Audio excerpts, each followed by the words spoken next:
not gonna lie, the past few weeks have been relatively interesting actually. Stuff is actually beginning to happen that isn't just a direct carbon copy of the week prior. There's stuff happening that's a little bit more interesting, adding a bit of flavour into my days. A few weeks ago I did a little presentation for master's students in sports and psychology, which was flipping cool, just considering how that's basically the kind of section of education and academia that I would like to delve into, is specifically sports psychology. I am studying it as one of my modules, but I would like to go furthermore in depth into it in the future, possibly, maybe, who knows.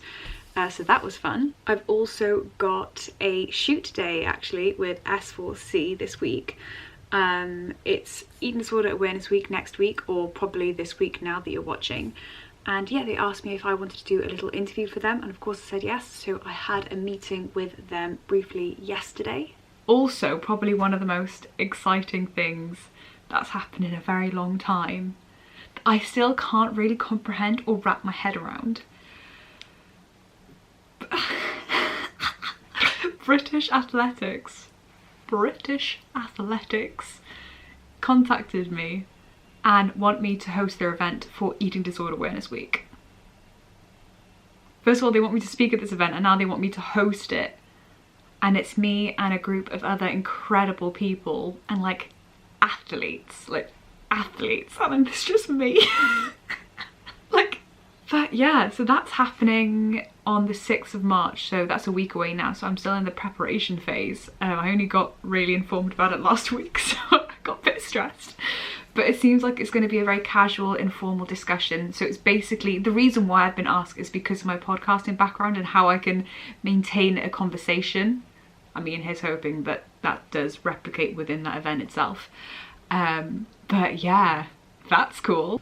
So I'm not gonna lie, the fact that things are starting to bubble up and the fact that things are coming back into light and there's a bit more excitement in my days and I'm able to work towards different things, you kind of feel like you're achieving, and you kind of have a bit more self-confidence and self-esteem and knowing that you've got a bit more purpose in your day than just being a student. And not the fact that just being a student is hard enough as is in a freaking global pandemic, but yeah, it's just nice to know that I've got other attributes to myself that I can put towards and work towards different things and keep networking and keep, you know, stirring the bowl and trying to push myself out there and do different things, which is really fun. But yeah, I'm okay. Like, you'll have your wobbles. I have my bad days, I have my good days, but the good thing is with these additional projects, it's keeping me preoccupied, and I think that's the most important thing for lockdown, is keeping your mindset busy. Once you have things to work towards, once you're proactively being productive, it gets you in a far better headspace. Whereas if you're just lingering throughout the day and your mindset is just going to this like self-destructive mode, it's not a fun time. So it's good that I'm kind of staying busy, but also very wary of burnout, because that's a real thing. Back again in my little content corner.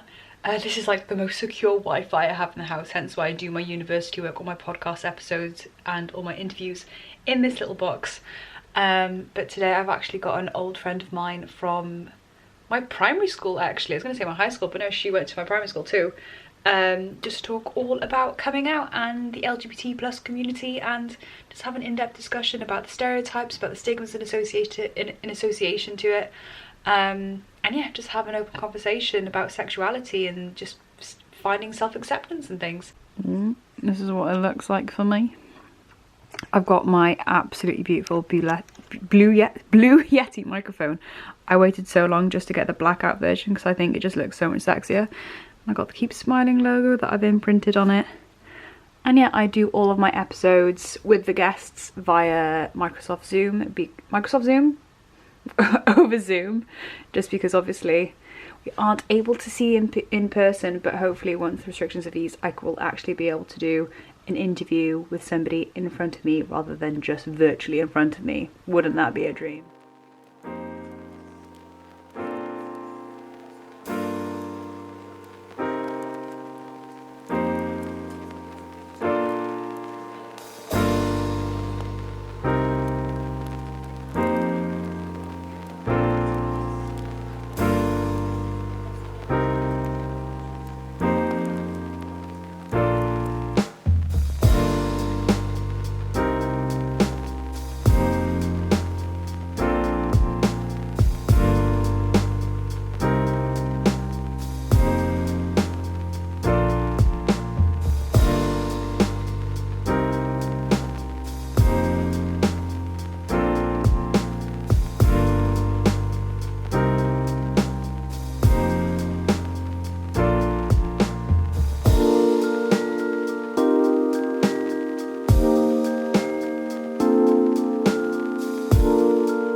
feel like I only film in this corner of my room. Hi everyone, it is currently Friday, nearly 2 o'clock. I have my S4C interview for Eating Disorder Awareness Week in about an hour and a half, but I have university, so I'm in a bit of a stress juggle of things I need to be doing. Yeah, past few days have been a little bit chaotic in the sense that things are starting to bubble up again, and I'm just trying to balance everything out, and especially university. Yesterday was really bloody stressful, and I started feeling a lot of stress towards specific areas within different modules yesterday, and it just hit me. And when I have one thing that makes me like doubt my capabilities, it's like a downward spiral, and like the snowball effect of self-doubt and like self-destructive like thoughts and telling myself that I'm not able and not capable, and then you just go down this hole. But I was able to kind of balance out working, and then at the end of the day I did manage to get a session in. It was at like 8 o'clock to like 9:30, so it was far too late for my liking, but I'm glad that I managed to just have an upper session in the gym, get a pump on, focus on my training, focus on, you know, standing shoulder press rather than worrying about energy systems within physiology. It's like, I feel like I always have a tendency of measuring my success, my productivity and my self-worth on how much I work, and that's not a healthy thing to kind of perceive, because then you're consistently in this work environment where you can get very stressed, you can get very overwhelmed. So it's good to have breaks, it's good to take environmental changes just for your mindset, for you to breathe, for you just to focus and, I don't know, give yourself that psychological rest as well as physical rest. So I'm balancing it out again, but it's just, yeah, coming to terms with like life starting to build up again, and just, you know, being prepared, not trying to overwhelm myself too much.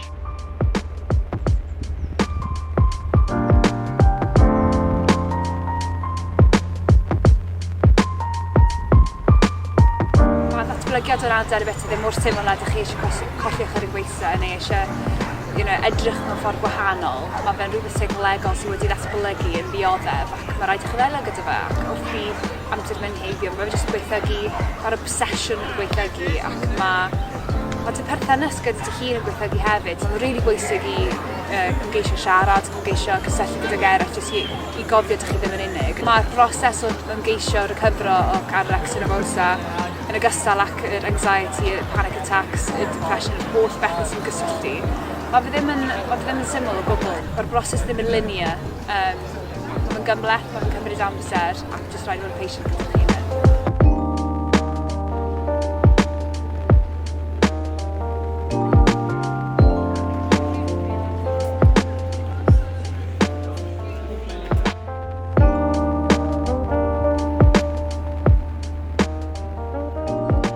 I also treated myself to a proper coffee.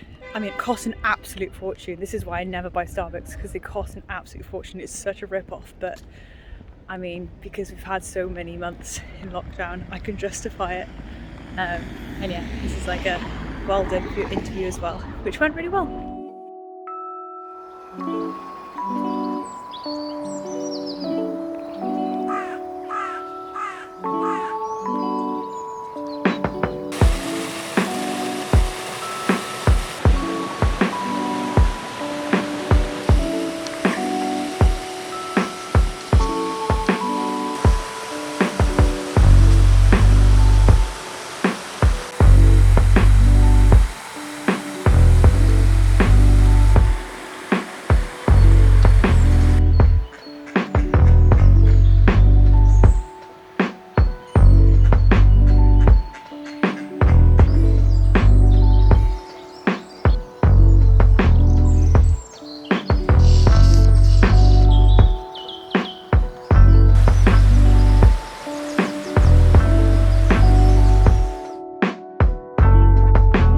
So this is the setup we're currently working with. It's probably the most professional my kind of podcast setup has ever looked, because it's obviously an audio based platform. Every time I do a podcast, I don't give a crap with how I look, what's presented in the background on my videos or anything, just because obviously I don't release the footage. But considering that this is going to be released to UK athletics and British athletics, and you know, people that probably don't want to see me in a dressing gown. I'm trying to make this kind of space work. I usually film round this side, but it's just untidy and messy, and also I have a naked man behind me, and I think I don't want to have to explain to an abundance of people and the audience why I have a 1,500 piece jigsaw piece, puzzle piece of Michelangelo's David. It's unnecessary. So I've tried to change it up. I've brought my ring light out. It's been collecting dust for far too long to have this as a backdrop. So hopefully I'll get my laptop set up and it'll be quite professional, hopefully. And this is like kind of inspiring me to release the footage of my podcast on my YouTube, because actually this doesn't look half bad in all fairness. So yeah, this is my little setup. I've been preparing. I've had a bloody busy day. A really fucking busy day, and I'm just trying to get like everything sorted, so once I can sit down for this discussion that we're having today for Eating Disorder Awareness Week, I don't have to focus too much on all my additional university work and everything else. So I've kind of gone full pelt this morning to get everything ticked off. I was contemplating getting stressed about it, but then I realised that all the conversations that I've had on the podcast haven't been scripted. They've been totally organic, totally natural. The conversation just flows, and you know, nonetheless, I'm going to be with an abundance of inspirational people that have incredible stories and incredible perspectives and have spoken publicly before. So really, you just got to trust the process, trust the conversation, that it's going to flow lovely. It's just a lot of people in the call, so I'm having to direct the conversation, keep it not too long, because there's like 7 of us. And I'm used to doing like one-to-one discussions. So yeah, hopefully it'll all be good. I'm looking forward to it. I'm looking forward to meet people as well and have a good chat and have a really, hopefully, positive discussion regarding eating disorders, specifically within elite athletes. Wait, does this work? Oh my god. I feel uncomfortably professional. Oh, that's gonna be an issue. Oh yeah, great. This is what it's gonna look like from my end. I'm just so excited to have conversations and meet these people and just learn a bit more. This is like a part of my university module as well, you know, athlete psychology and well-being, and we've discussed eating disorders and things. So the fact that I'm able to kind of niggle on people's brains and just like have the conversation and have this opportunity is amazing in itself. So yeah, I'm really looking forward to it. Like a bit of a news report. I've got all my notes ready. So this is like the collection of the people that are doing it. So if anyone's actually interested in tuning in and finding out more about this event, the content will be uploaded tomorrow, which is probably a couple days ago now that you're watching this.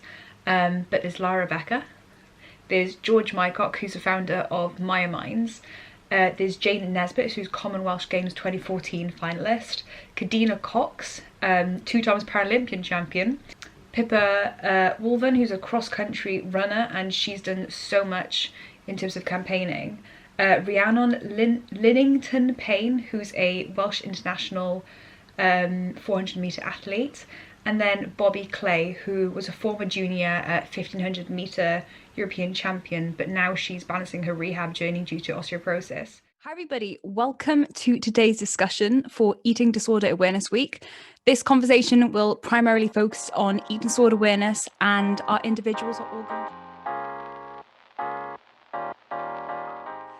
I don't know, it's just acknowledging that you're not alone, and this time can be extremely challenging and it can feel very over-consuming and very overwhelming. But as long as you believe in your own strength, as long as you believe in your internal strength, and ensuring that you do it for yourself, ensuring that you are going through this journey, prioritizing your well-being, prioritizing your welfare, and understanding that you are deserving, you are loved, you are supported, and this time is going to be challenging, and nonetheless the process of recovery is never linear.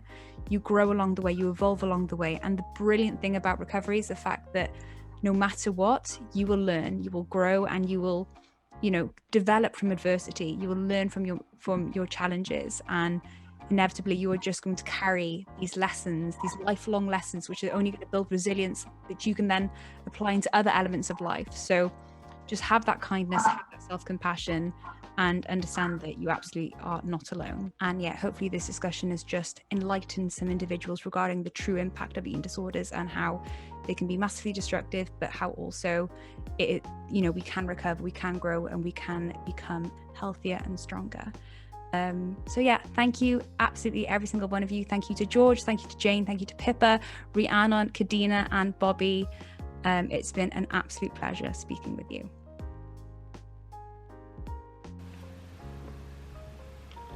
Was that right? I got so red. Thank you, everyone. Bye.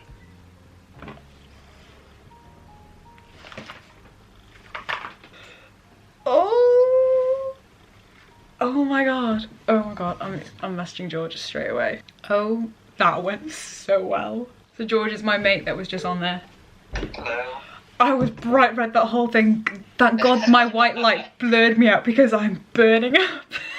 It was great. It was amazing. It went so well. You did brilliantly as well. Thank were you. You were very good at like being like, and what about you? What do you think? Well, it seems that this spot now has officially become my university spot as well. I've literally just got a desk right in the corner of my bed, which is blocking my drawer, so it's massively inconvenient, but it's actually making the process of my lectures far easier just because my Wi-Fi in my office isn't, like, it doesn't connect, so I kind of need to be in this room either way, so it's been working out. Recently I've been really challenging myself to get back into a healthy routine in terms of my productivity and my mindset. Waking up at 6:30, taking my dogs out straight away, then coming back, doing some lecture work, doing some university reading, getting my brain working, sitting down then for a good half an hour to enjoy my breakfast, get back up to work again, have a break, train a little bit, and just make sure that I'm optimizing within the hours of the morning, just so then when it comes later on in the day I am able to turn off, I am able to relax. There have been a few days recently where I've just not felt good at all. Like, I felt really sad, really depressed, really anxious, and really uptight, not necessarily with a specific trigger. So now that I'm proactively trying to make my days a lot more coherent and my structure a lot more not regimented, but I know that I'm achieving and I know that I'm, you know, taking care of my mindset, which is absolutely fundamental. It's like having positive repercussions on everything else. So the fact that I'm, you know, taking initiative now and getting up early, taking my dogs out, listening to a podcast, and just breathing and just enjoying the few quiet moments in the morning when nobody's out. It's been good just for my headspace. So yeah, I'm just going to wrap up the vlog here because for the next few days I'm just back-to-back university, so it's just going to be me in front of this laptop screen and it's not very interesting at all. Thank you very much for watching. I know it's a bit of a different vlog in terms of what I've been up to, but it may not be massively interesting, but for me looking back, this is, you know, the next few steps into me progressing into what I would hope to be continuing my journey of public speaking and, you know, mental health awareness. The fact that, you know, I was a kid that couldn't even do a presentation in front of the class, and now I'm doing it like on a national platform, you know, confidently and absolutely enjoying it. So this is just like a stepping stone towards wherever I could be. I don't know, who knows? I'm just gonna plow on, network ahead, and try to get myself out there. It's just massively rewarding when I'm able to acknowledge how much I've developed and how much my confidence has developed and my social skills, and just how, you know, these opportunities are beginning to accumulate. I suffered with anxiety and panic attacks and social anxiety in a very debilitating manner, and it really took over. So the fact now that I'm able to speak confidently, connect with some incredible people, network, put myself out there is huge for me. And yeah, let's just hope this continues. It's an exciting process. All the information and all the links for everything that I've been a part of the past few days, weeks, however long, will be in the description of the video, specifically the talk that I did last night. I think that is going to be extremely positive. If you're within the sports space, or if you're just generally interested in learning about, you know, the reality that elite athletes face and, you know, the high demand scenarios that they're in and how that can have often negative repercussions in terms of their mental health and, you know, influence disordered eating.